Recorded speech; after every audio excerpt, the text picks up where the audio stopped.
Welcome, Landmark students and Putney community, Landmark faculty and staff, to the Academic Speaker Series event. I'm going to be reading, so my glasses on. My name is Solveig Schmalski. I'm the Dean for the School of Liberal Studies and the Arts, and I'm really delighted to introduce Rajnii Eddins, seated up in the back.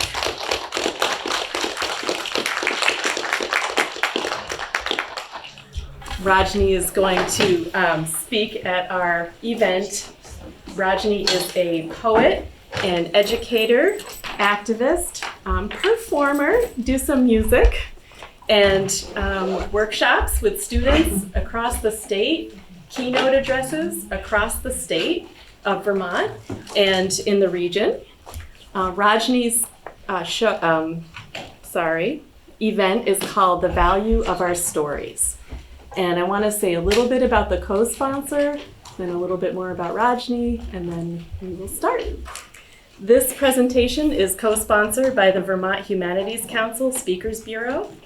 In addition to providing public talks, Vermont Humanities sponsors book discussions, programs, and a wide variety of literacy programs across the state, as well as grants, so people can seek grants with this organization. Vermont Humanities seeks to engage all Vermonters in the world of ideas, foster a culture of thoughtfulness, and inspire a lifelong love of reading and learning. And that's what this event is for. So, a little bit more about Rajnii. Formerly of Seattle, Washington, Rajnii now lives in Burlington, Vermont, and he's the author of several books, and you brought some of those books today, so maybe you can tell the audience how they could get copies if they want. But among the titles are Their Names Are Mine, and In the Coded Language of This Mortal Tongue. You also have a CD. Can you tell what the name of that is? We're in this together. We're in this together, a CD. Most recently, Rajnii was a keynote at the North by Northeast conference in Randolph, Vermont, and this was an organization of entrepreneurs and small business people in Vermont. And the title of your session, if I'm not mistaken, is Building Community Among Vermont's Entrepreneurs. We have a big entrepreneur interest at this college, so I think people will be happy to hear that you spoke there recently. So Rajnii's own poetry and storytelling is about how people's stories, individuals' stories, and group stories can be used to confront racism and affirm diversity and inclusion in the community. Without any further ado, let's give Rajnii Eddins a big hand.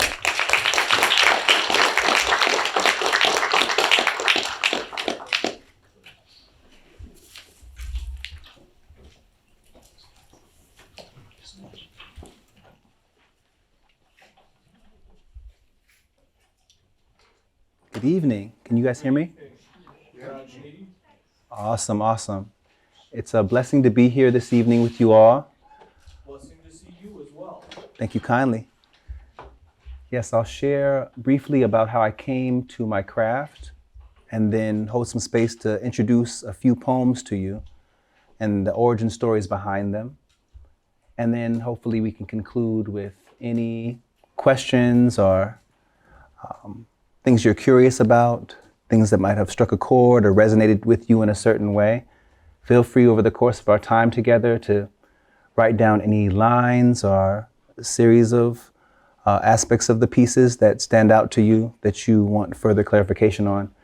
Because as I've said, a crucial part of my practice is using my art form as a tool to empower, to uplift, to cultivate critical thinking, and to offer an opportunity for people to deconstruct race as a social construct, because of course there's not multiple races, we're one human race, one human family from Africa to the present. So, where did I first begin? I was born in San Jose, California in 1980. I was raised in Seattle, Washington from '86. I came to Vermont about 2010. My mother was a foster parent to over 70 children. So I had a lot of brothers and sisters growing up. needless to say. She is also the founder of the first Black writers group in the Northwest, known as the African American Writers Alliance, in which I was the only child member at age 11. So I was really deeply immersed in my community of elders and creatives, particularly Black creatives. My mother found it necessary to create the African American Writers Alliance to have a space that was autonomous for Black artists and writers and poets and storytellers, because she noted that some of the white organizations at that time were more vested in utilizing Black artists and writers as examples of their lesser racist practices than their predecessors. So she wanted to create a space that valued us and centered our own narratives. And so I was thankful to have the opportunity to be immersed in such a space. It really did wonders to have adults sincerely listen to what I had to say.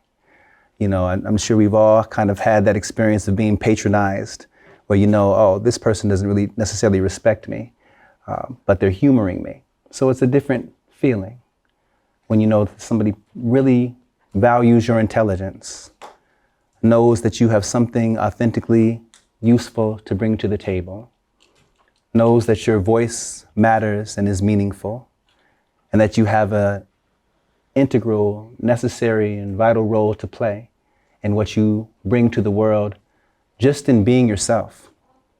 So a lot of these things that I experienced as a youth are critical components of the work I do today.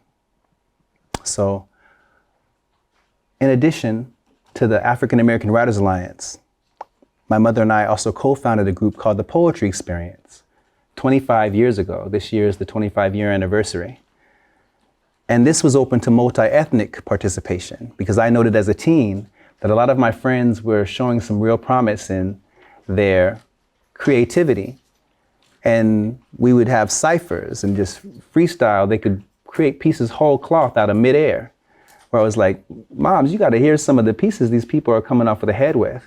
So we wanted to have a space that was more intergenerational and multi-ethnic in invitation to hold space for a larger array of diverse narrative. So we always open and close with the Poetry Experience with a certain affirmation to set the tone in terms of honoring it takes courage to be vulnerable. It takes courage to express yourself authentically. Sometimes you fear you won't be accepted. Sometimes you fear maybe you'll be punished for being honest about what you see and feel. But we wanted to create a dynamic where we always hold each other mutually valuable and recognize that there's much we have to share together. So towards that end, I would like to open with an affirmation to set the tone for what we're going to share together. So if you would please repeat after me. May those from under our feet breathe the warmth of community unto us. So that the peace and creativity we seek mounts our bodies and sits on the chairs of our hearts. Spreading joy and love around us all. Ashe. Awesome, beautiful. Thank you so much. I think it's important to honor the ones whose shoulders we stand upon, quite literally. The people who came before, who so deeply inform our stories.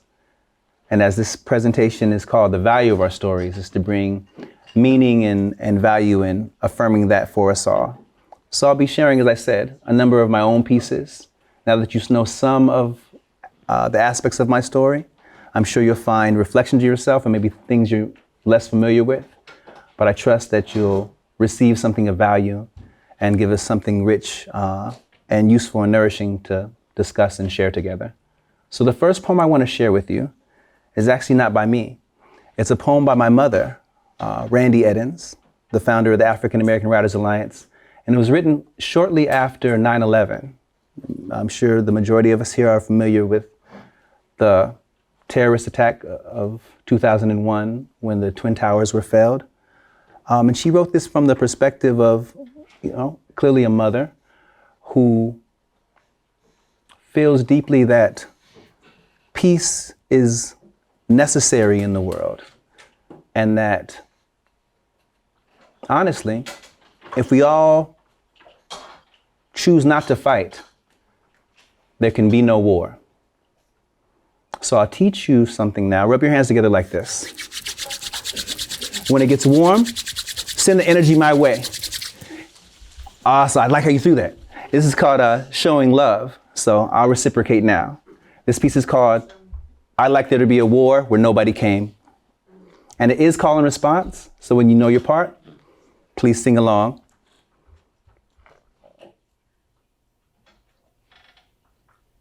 I'd like there to be a war where nobody came. Nobody came. Yeah, but nobody came is your part. Okay. I'd like there to be a war where nobody came.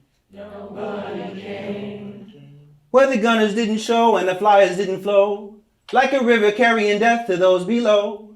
Where artillery moved too slow, missed the boat and the whole dang show. And we all refused to go, I said, we all refused to go. I'd like there to be a war where Nobody came. I'd like there to be a war where Nobody came. where the infantry said no, in crisp tones the taste of snow.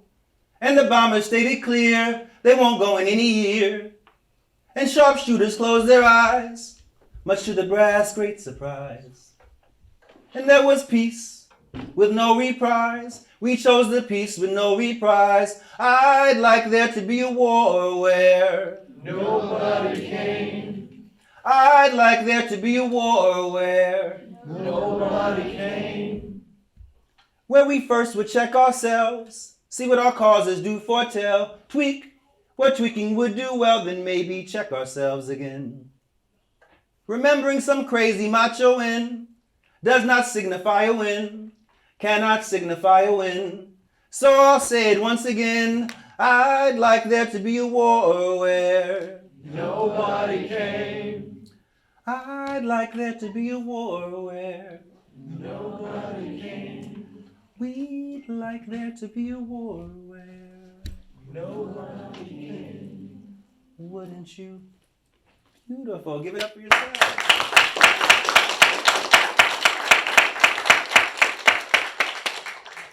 I always like to begin with that piece to honor my mother, who is my first example of so many things, but especially using art as a way to speak to peace, to speak to love, to speak to the value of creativity and the power, the boundlessness of imagination and its transformative, catalyzing properties, how it can take people on journeys, how it can allow people to be transported, to develop empathy, because it's our capacity to imagine that grants us the ability to have compassion.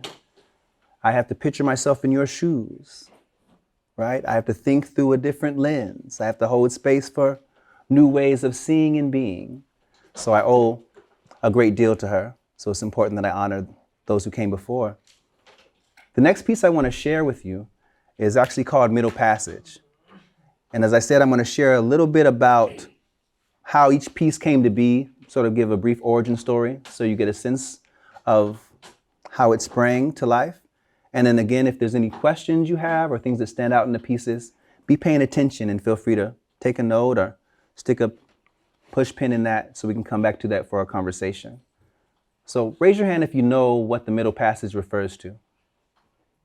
Yes, ma'am. You thought this was going to be call and response. You can respond to.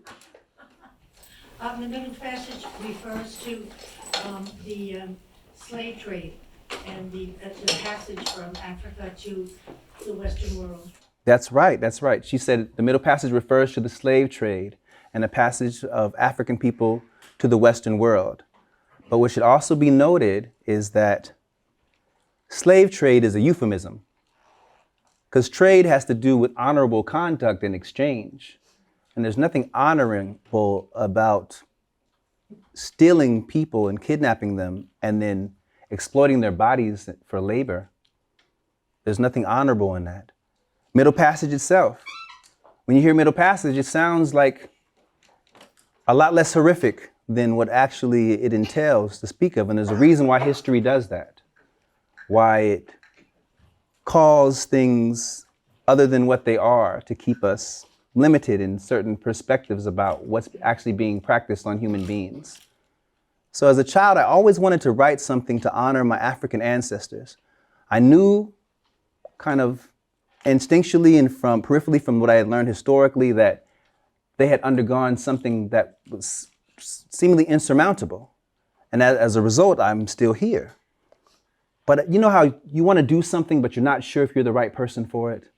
Like, maybe this is too big for me, or maybe I haven't had enough experience or enough wisdom to do it justice. I wanted to write something, but I didn't feel like I could do it the best it could be done. So I didn't. It was only when I turned maybe 16, 17, when I was asked by a friend of mine to write a poem in honor of the ancestors for an event called the Ma'afa, which means great tragedy or great calamity, which is a more apt title than Middle Passage, because it is a great tragedy and a great calamity that millions of Black people, millions of human beings were stolen from their places of origins and crammed into ships and made to subsist in their own waste, where so many people died just in the journey. Not to mention the aftermath of being brought here and then enslaved and portrayed and perceived as less than a human being in ways that still echo and reverberate in many ways overt and subconscious today. So when I was asked to write this piece, I felt like that was permission. Like, oh, I've been asked, so maybe now is the right time for me to be able to share this and do it justice. So this is the piece that came about as a result. Rub your hands together like this. Remember how to send me some love? It's going to be a lot of love sending today. I send it my way. Awesome, I receive it. I reciprocate.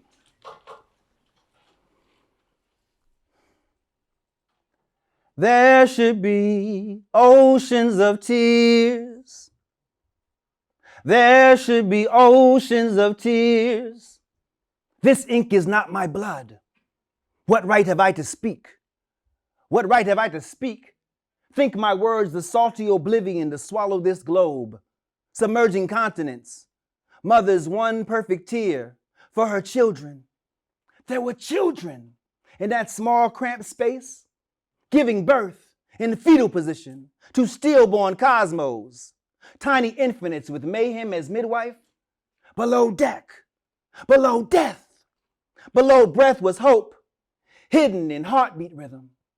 And now sometimes I see our children are below deck, crammed into small cramped space, but the wooden planks are blocks and stoops and streets. But our heart-beating hope tells me we don't have to live that metaphor, for we are the lineage of stars and suns. Look at the sky and see your reflection. Forgetfulness would have us think the oceans dreamt them.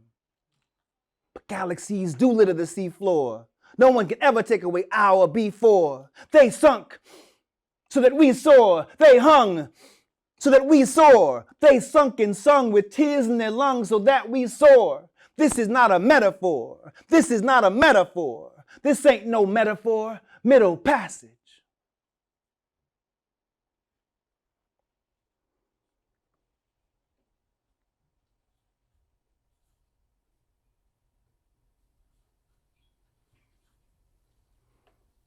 Thank you.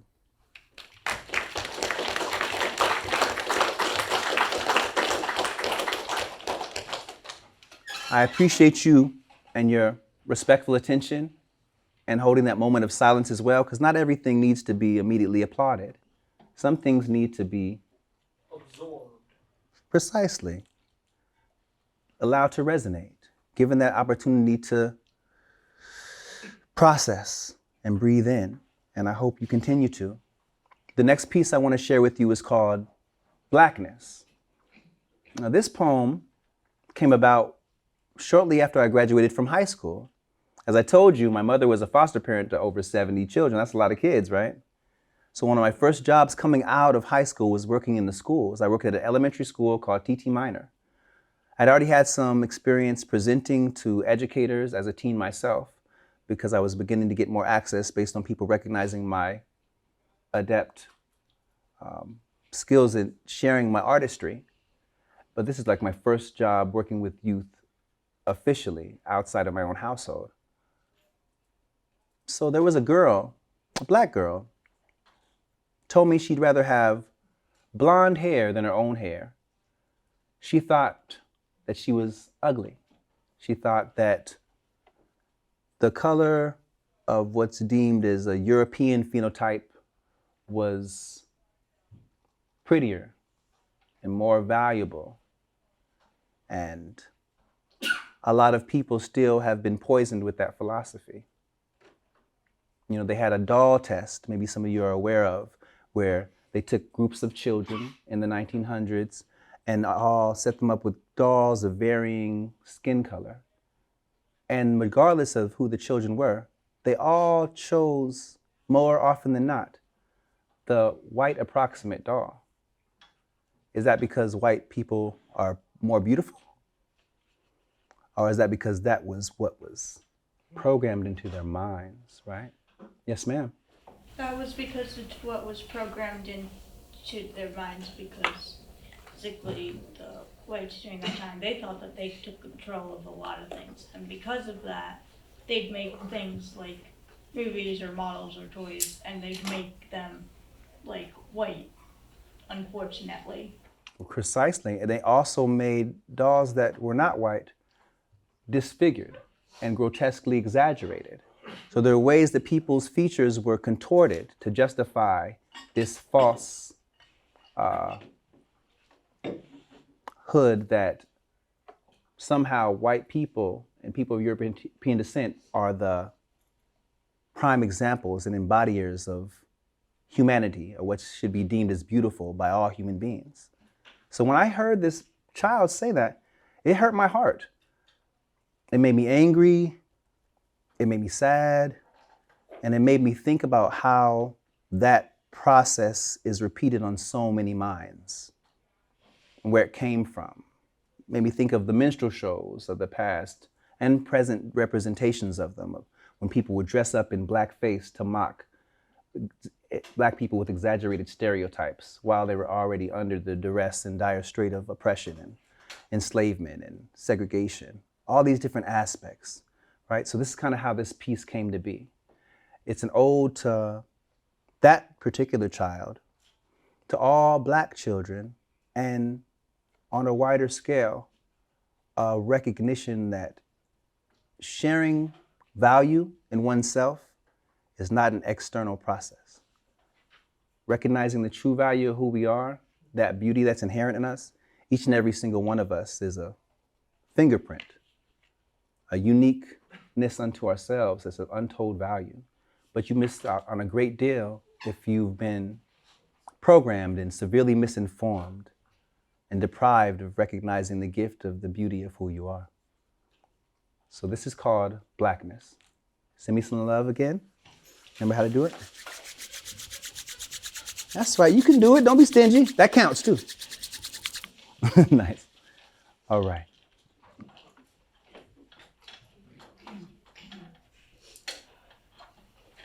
Who am I? When you see me, who do you see? Who am I? When you see me, what do you see? Misshapen perceptions of blackness. Dance the speed of obsidian. Rhythmless oblivion. Mockingly grotesque. Malformed concept of a molasses mammy and her tall babies dancing gaily. Nooses strings sing the melody. Black breath can't scream when bodies swing. Days be just like minstrels, dancing the jig, that they feet so burning white, blistering hot, that blood flow from they souls, like the birth nobody knows. It ain't minstrel, but it streams strum such a purty tune, drip drop so sweetly white it shamed the moon. Now the sound be white, but the blood be black. Flow flood the mud to the desert smack. Its lips, black hips, and backs do sweat. Life stretched to give death with its breath. Drip, drop, breath, stop. Drip, drop, breath, stop. And you are not shit. You ain't hip hop, hip hop. The black blood blot splotched to despite being a blight, water Snow White's desert appetite, hashing this halo. Unholy spectrum of a sandbow rainbow. Take a swig of my nigga swagger. Clay flesh lacquered blacker than sin, dark skin. It'll get you tipsy, topsy. Flip the corner up to be Rajnii, and you'll stare down the well of my memory. Watching the ethos bubble in a frenzy. Eddies, echoes. The evil villain with the heart of black emerge from the darkness. Heartless black. Void, devoid, soiled, dirty, stupid, ugly. It was hip hop. This is bloody ground. You smell the coppery cloying scent? Soil black is my royal tint. Hip hop. I am a living urn. The ashes of my ancestors are my innards. Hip hop.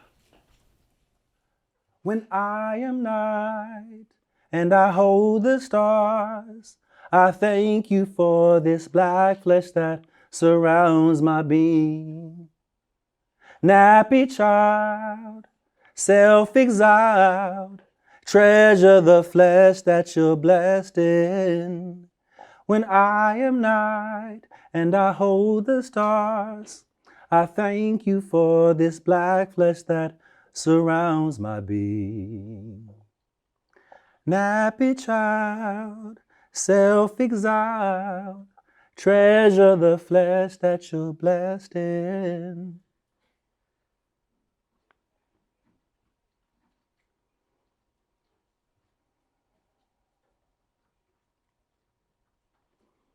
Give thanks. Thank you.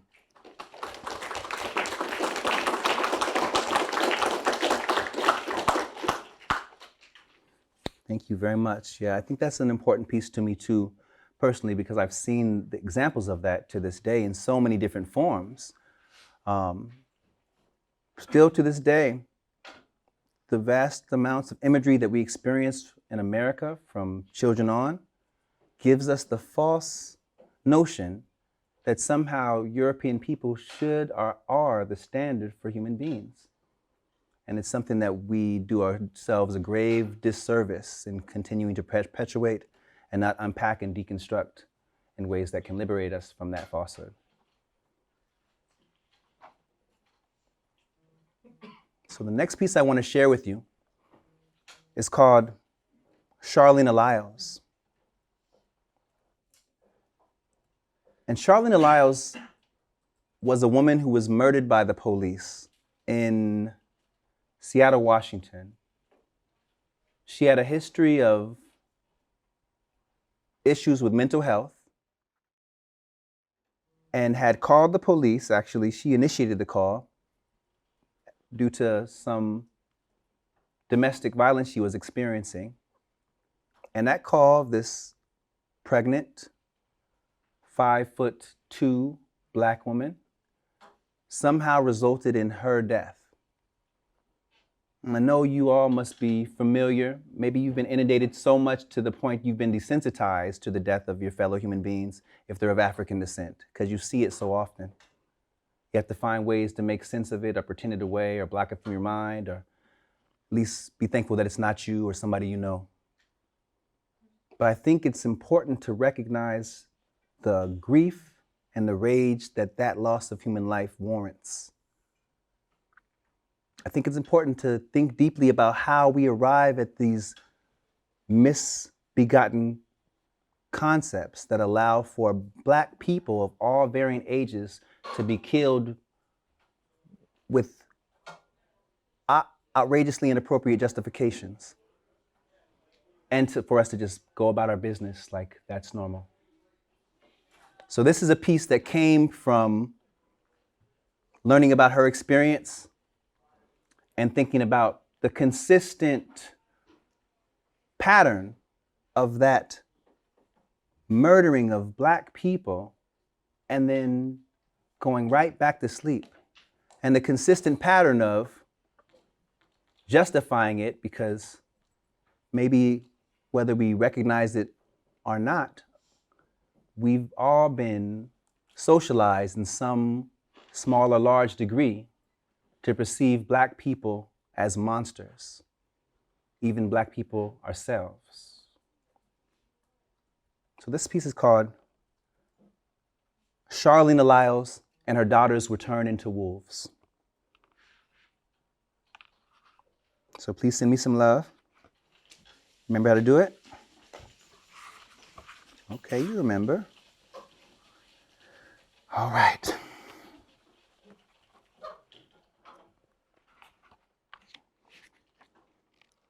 Charlene Eliles and her daughters will turn into wolves.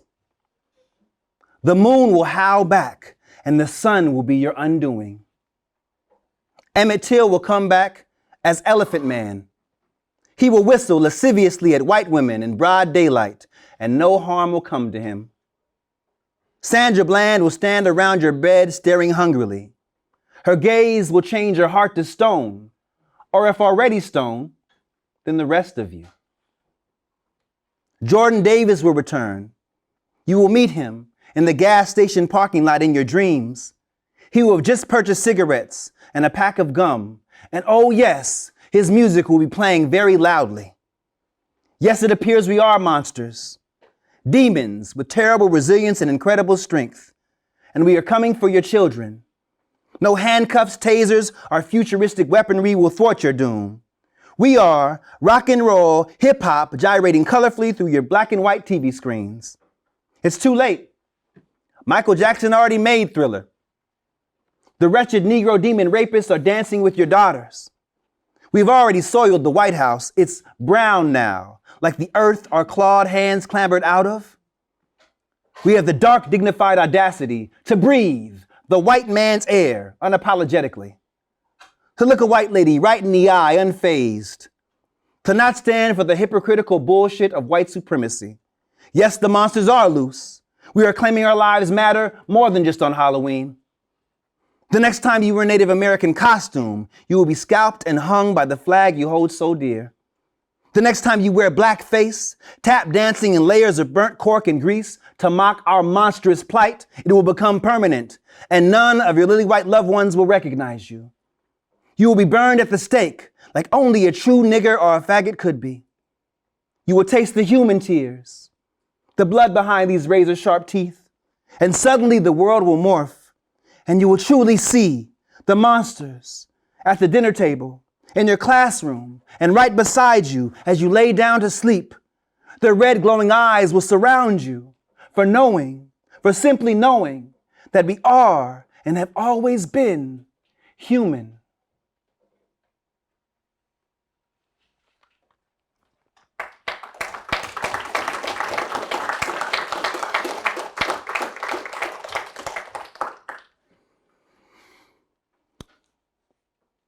I want to share maybe 2 more pieces with you because I want to make sure we have enough time to have some exchange. I get the sense that some of the things you're hearing and that I'm sharing are reaching different aspects of you, and maybe there's something you'd like to speak on, or something that you have that's relatable, or something that you have a question about. So I want to give ample time to that because that's what the purpose is behind my art, is for us to learn and grow together. It's not for you to be impressed that I can speak well. So this piece is called For Trayvon, Mike Brown, and the Countless Unnamed. This was written in 2016.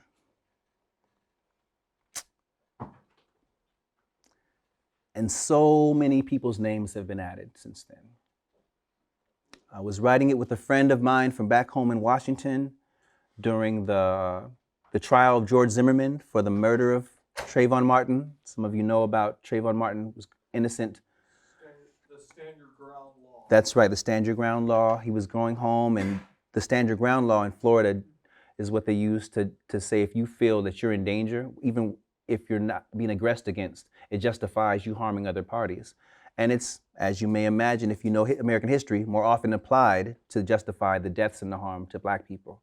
So Trayvon Martin was a victim of that same racist ideology and policy and application.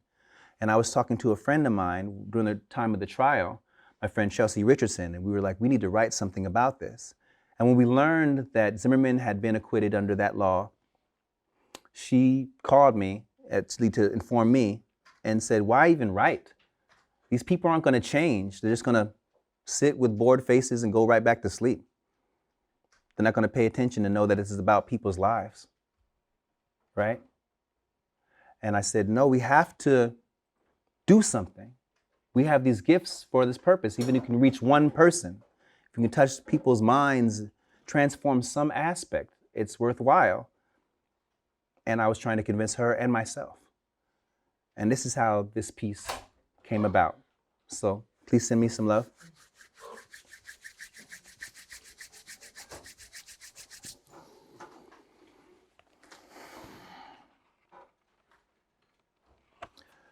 For Trayvon, Mike Brown, and the countless unnamed. Lynching is not dead. It's done in broad daylight, under the hot lights of media frenzy, for Black blood, white guilt, white fear, and white acquittal, where brown boys are still expendable. Michael Vick should have had Zimmerman's lawyer. Brown boys are worth less than black dogs. Trayvon should have been a brown lab. Maybe then we see more of a humane society's presence. If poems could march in the streets, overturn verdicts, bring corrupt police to justice, if they could bring a boy back his life and a mother back her son, a father back his boy, return bullets to a gun, unloose the lynch rope and unravel the knots from choked throats, we would not be choking on tears. When do our lives become valuable? In the eyes of the law? When does hate cease to be exonerated behind a badge and lighter skin? And God forbid you wear a hoodie in the rain while having black skin with Skittles in your pocket. You can taste the rainbow, but you can't taste freedom. You can taste your own blood, but you can't taste the rainbow. Diversity is white people's code word for niggers.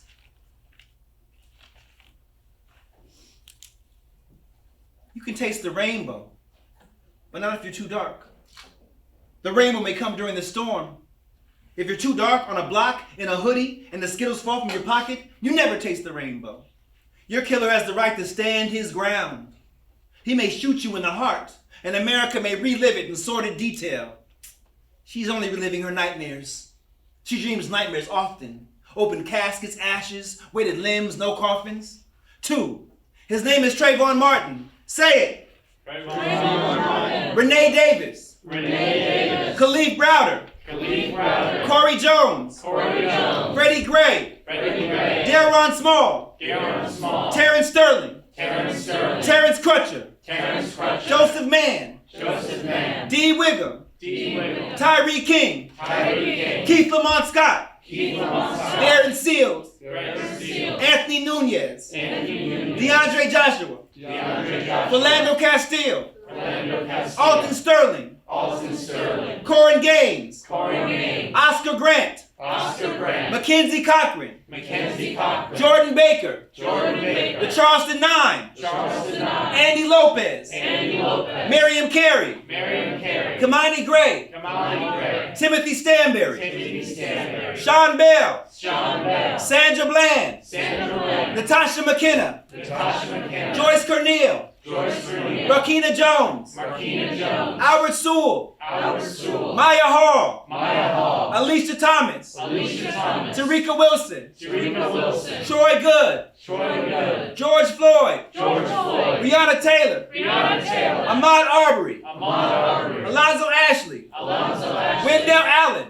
Wendell Allen. Denisha Anderson. Denisha Anderson. Dante Parker. Jonte Barker. Jonathan Farrell. Jonathan Farrell. Eric Garner. Eric Garner. John Crawford. John Crawford. Ezel Ford. Esau Ford. Omar Abrego. Omar Abrego. Keith Vidal. Keith Vidal. Michael Brown. Michael Brown. Jordan Davis. Jordan Davis. Akai Gurley. Kai Gurley. Remain Brisbane. Lane Griswold. Darian Hunt. Darian Hunt. Kajim Powell. Eugene Powell. Tamir Rice. Jamir Rice. Jack Jaquez. Jackson Kenneth. Ayana Jones. Ayana Jones. Melissa Williams. Melissa Williams. Chavez Carter. Chavez Carter. Maria Godinez. Maria Godinez. David Latham. David Latham. Yvette Smith. Yvette Smith. Louis Rodriguez. Louis Rodriguez. Matthew Paulo. Matthew Paul. Amadou Diallo. Amadou. His name, he has a name.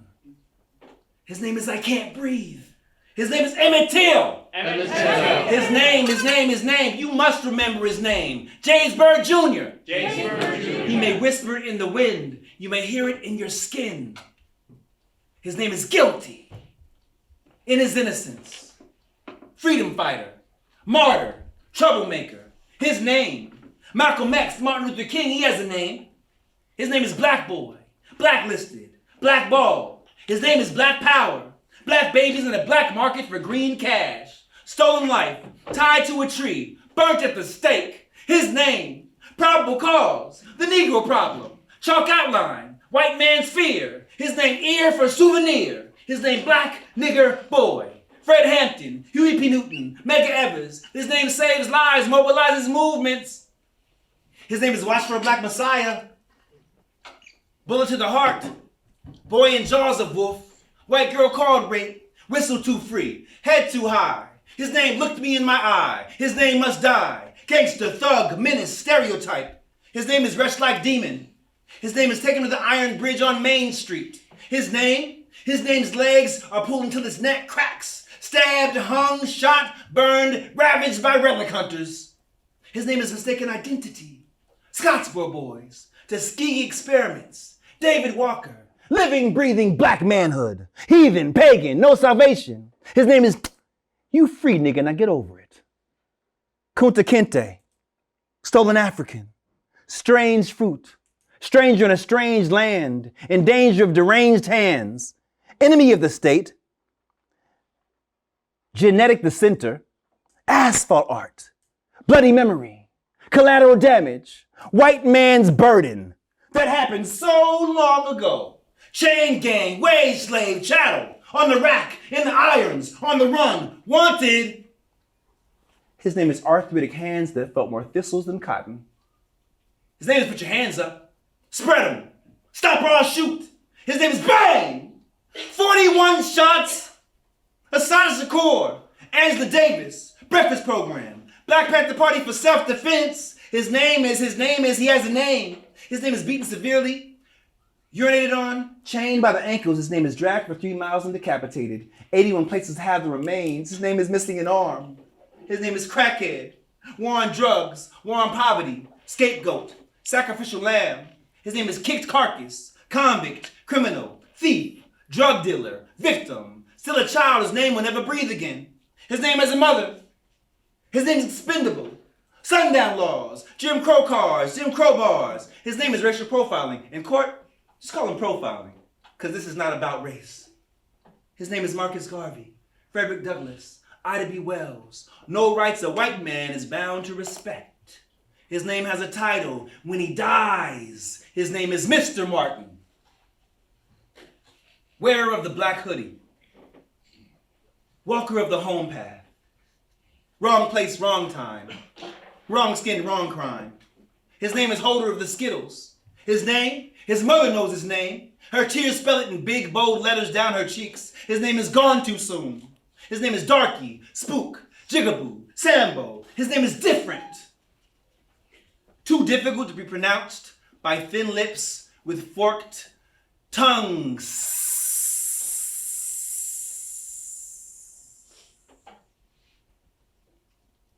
His name dies without justice. Missing. Lost. Bottom of the ocean. Shark food. Triangle trade of littered bones. His name is Sunchild. Star fruit. Young, gifted, and black, but you can call him nigger. his name. He has a name. His name is the sun is rising. His name is wake up!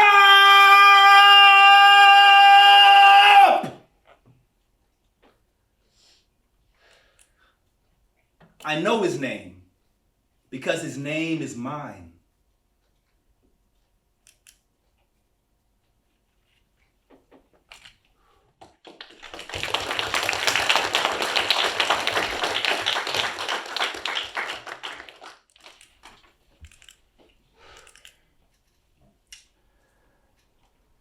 I want to thank you all for your respectful attention and for your listening.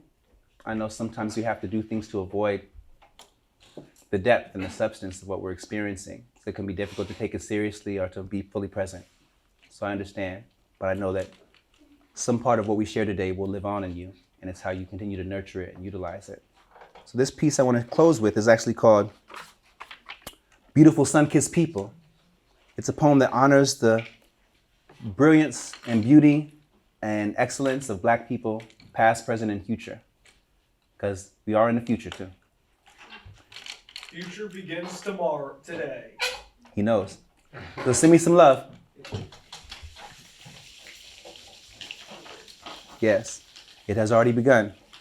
Say beautiful sun-kissed people. Beautiful sun-kissed people. I'm gonna try that one more time. Say beautiful sun-kissed people. Beautiful sun-kissed people. Right. Walking miracles, unfolding parables, ancient scrolls and ocean's throes. Love be a rose adorning your ears. This morning will not bring mourning nor a thorn in tears. This forever moment is shorn of fears. Say beautiful sun-kissed people. Beautiful sun-kissed people. We are on the cusp of overthrowing overseers. Light years beyond hecklers and jeers. No more tanning our hides where Dr. Jekyll steers. This love is sheer, transparent and near. As dear as your closest relative here. Say beautiful sun-kissed people. Beautiful sun-kissed people. No conversation on us being equal.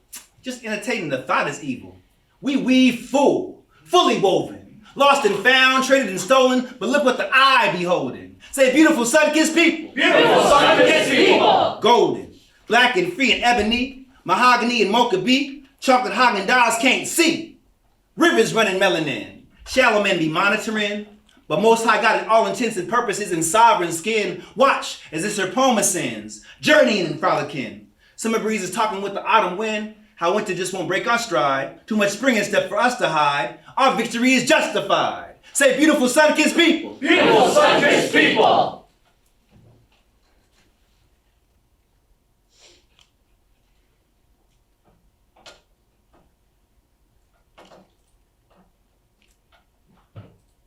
Say beautiful sun-kissed people. Beautiful sun-kissed people. Solarized with older ties, our currency ain't tokenized. We close to those focused and wise, whose feet arise on open skies. We white supremacy eulogizing, blessed ministry new horizon, and desperate attempts at euphemizing our brilliance with futile lies still will never neutralize. Too many youth been euthanized. Fed sweet as prey to tooth decay, but truthfully our rootful way has truth to say. Adorns the night, salutes the day, in beauty that the stars obey. Say beautiful sun-kissed people. Beautiful sun-kissed people. And I relate to you so musically. And oh, the joy it brings. Like, lift every voice and sing, till earth and heaven ring. Ring with the harmonies of liberty. Let our rejoicing rise high as the listening skies. Let it resound loud as the rolling sea. Sing a song full of the faith that the dark past has taught us. Sing a song full of the hope that the present has brought us.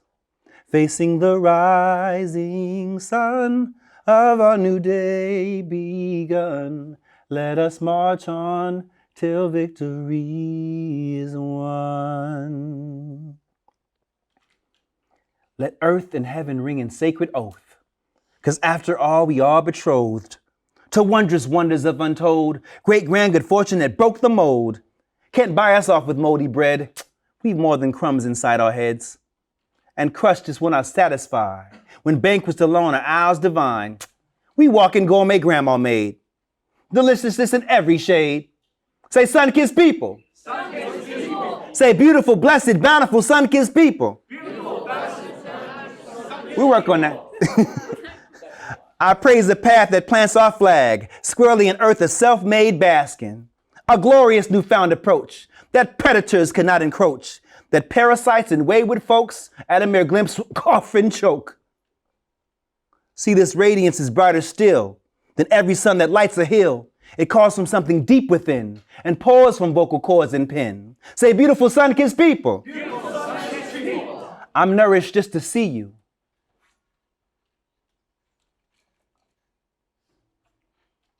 Mm-hmm.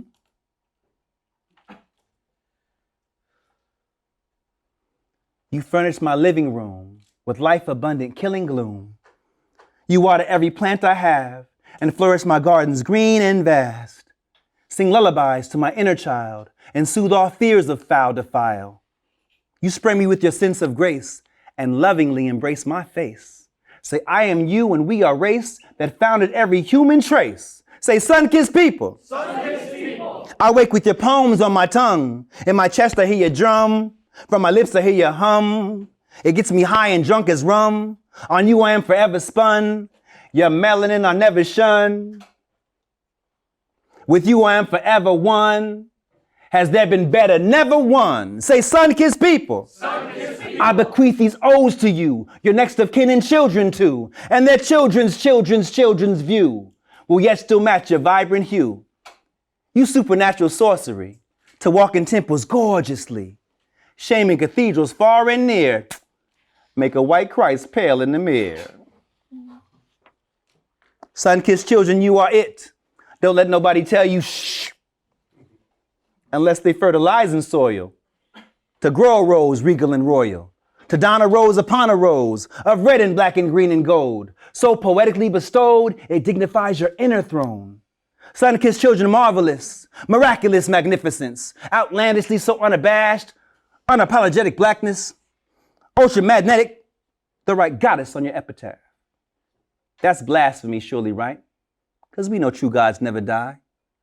Sun-kissed children, you kiss my eyes with all that sunshine you applying. I say I am in love for true, because you are me and I am you. From head to toe and all between, I love these princes, kings, and queens. I even find you in my dreams, and when I wake, I vow to breathe, and breathe to vow. With every vowel and consonant I can pronounce. Announce the cosmos are your feats. Build castles for your sweet retreats. Goose feathered pillows, black satin sheets. A sacred lounge to rest your crown from all them wounds been crying out. Sun-kissed people, have no doubt. Y'all, I am what I'm about. Can't tell my story without your page. Hell, every chapter'd be erased. You sew my lines so seamlessly. We vibe on higher frequency.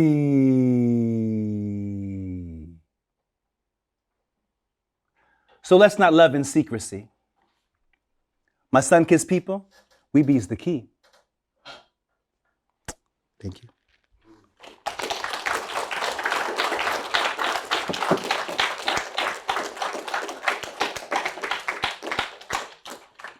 Thank you so much. I appreciate your respectful attention.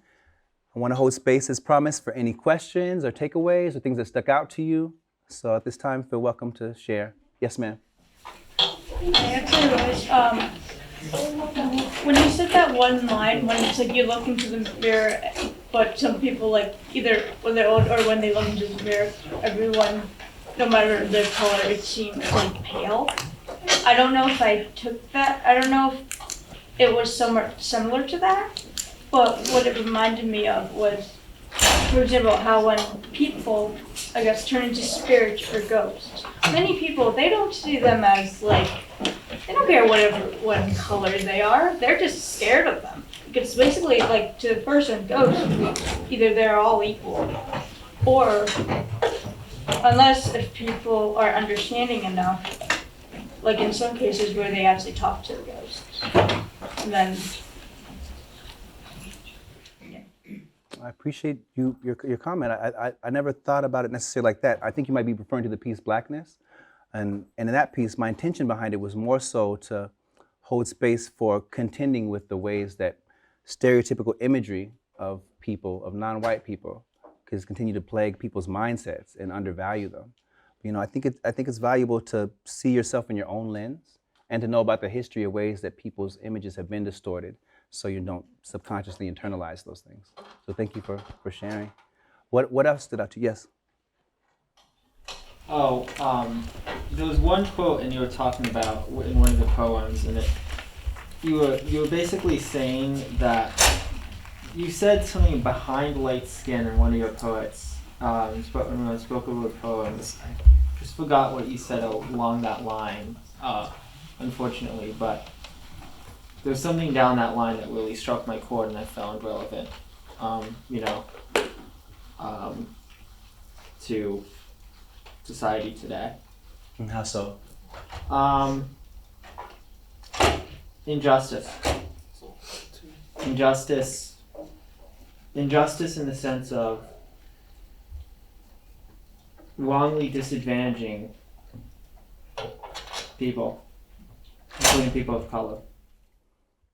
Yeah, thank you for noticing that. Yeah, it's something that we still contend with. And a lot of my art has to do with naming that explicitly and finding ways to get people to feel that, sensitized to it viscerally in ways that move people to action, transform the ways we relate as human beings. So thank you for naming that. Yes, ma'am. Since I've been here at this talk tonight, I realized that there is a direct link between injustice and other crises that America and the world faces, is that many people know that they're happening, but we just, like you said, we go to sleep on them, and that we